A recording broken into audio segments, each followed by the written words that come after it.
up at the sun, and this man, he was a middle-aged man, he came over to me very, very sweetly, but also I wasn't expecting him, and he said, excuse me, I see you looking up at the sky.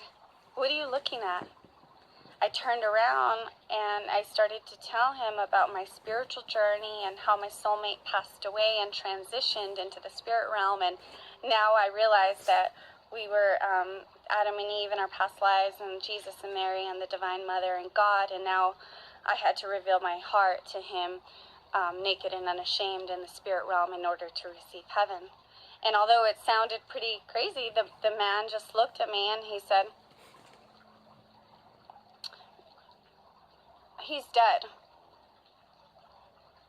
He told me about my soulmate, and I looked at him like, I didn't want to believe that, and I wanted to believe that he was just in the spirit realm. And the man said, what about death? You know, if you think that he's in the spirit realm, and I'm saying that he's dead, I'm asking you to think about, well, what about death? Like, where is this in the equation? And I looked at him, and I thought it was honestly another spiritual test, and I needed to choose love over fear of embarrassment, or fear of rejection, or fear of judgment. And I looked at him and I said, love transcends all. Love transcends all. Love can overcome death. Love can conquer death. Love transcends all of that. And he looked at me, and grant you, I had never read the Bible. For those of you who know the Bible, you're probably like, whoa. I had never read the Bible yet. And he looked at me and he said, nice to meet you, Priscilla. And he walked away. And I was, wondering who that guy was, but I also thought, maybe he's just another guide on my heroine's journey, another guide on my spiritual journey.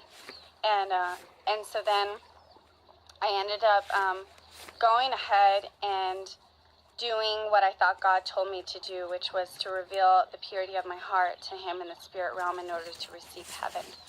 And so when I went out and did this, I got on the ground, and I got on the ground on a sidewalk, and I realized in that moment, I didn't care about anything. I just was ready to, I just wanted the truth, and I was desperate for it, and I was willing to do anything. And I ended up in a hospital, and while I was in the hospital, I still was determined that God had told me to do what he told me to do. Now, one of the women there in the hospital, she said that she was possessed by Satan. I did not believe in Satan. I only believed in, bad energy and negative energy and so forth.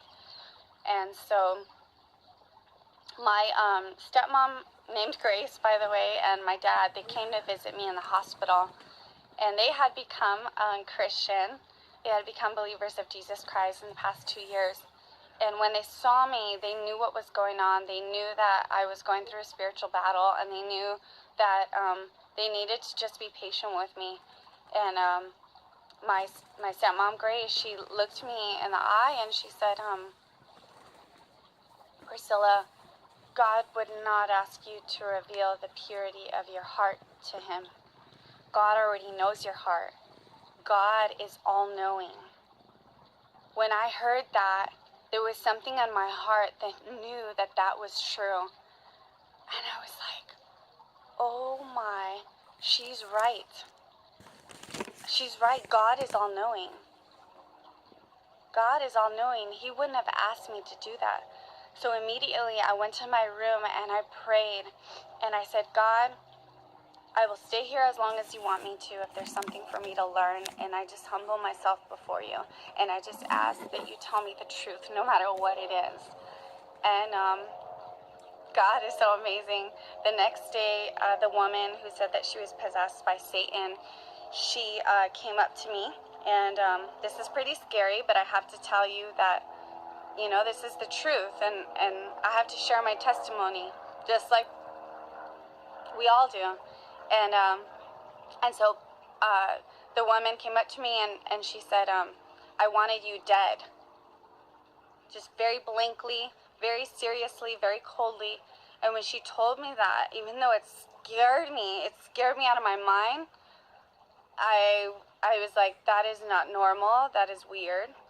And as I thought about it, I realized, and it had to be from the help of God, I realized that I could have died on that sidewalk, and that it wasn't God who told me to reveal my heart to him. It was actually Satan himself. And Satan devoured my mind, Satan devoured my body, and Satan lied to me, and Satan deceived me. And Satan wanted me dead. And so the thief comes to steal, kill, and destroy, right? Jesus has come so that we may have abundant life. And right when she said that, I ended up, again, I realized all that I did, and then I prayed and I prayed. There were about 4 churches praying for me. Thank you, Lord. And by God's grace and mercy, I was released from the hospital as if I had never been there. No court order treatment,